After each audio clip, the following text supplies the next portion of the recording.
어이 신율, 살아있나? 지금 이 편지 읽고 있어? 만주로 떠나기 전 물건들을 정리하다가 내게 가장 소중했던 3가지 물건을 너에게 맡기기로 했어. 혹시 이 타자기 처음 봤던 날이 생각나? 일본어 타자기가 아니고 조선글 타자기잖아. 너 어떻게? 너 하나 사주려? 난 이거 하나면 충분하다네 친구. 펜은 칼보다 강하다 했으니 무기로도 쓰이고 무엇보다 세상을 바꾸는 데 아주 요긴하게 쓰이지. 실은 그때 만년필 하나면 족하다고 한 건 진심이 아니었어. 허세였어. 너에게 타자기를 선물 받고 얼마나 기뻤는지. 너에게 받은 게 너무 많은데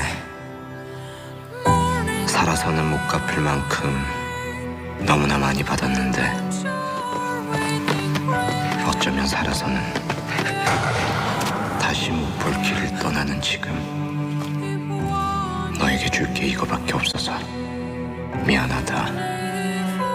그나마 그냥은 못 주고 부탁을 얹어보려고 하는데 감당이 될까? 네가? 내 대신 못 다 쓴 이 소설을 완성해 주길 바래. 네가 나한테 선물했던 이 타자기로.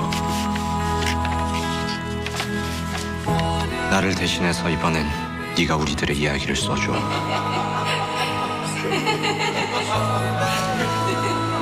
그 시절 우리가 이 땅에 살았었다고.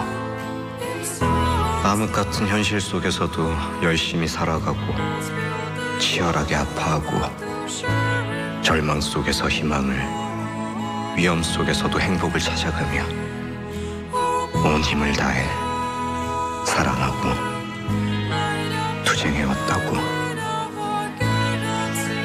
회중식에는 1분 1초 멈추지 말고 성실하게 수연이를 아껴주길 바란다는 뜻이야. 다신 수연이가 혼자 되지 않도록 네가 그 곁을 지켜줘. 마지막으로 유라, 내가 널 얼마나 믿고 우애했는지 미처 말로 전하지 못한 게 후회가 돼. 그러니까 우리 꼭 살아서 만나자. 아니, 죽어서라도 다시 만나자.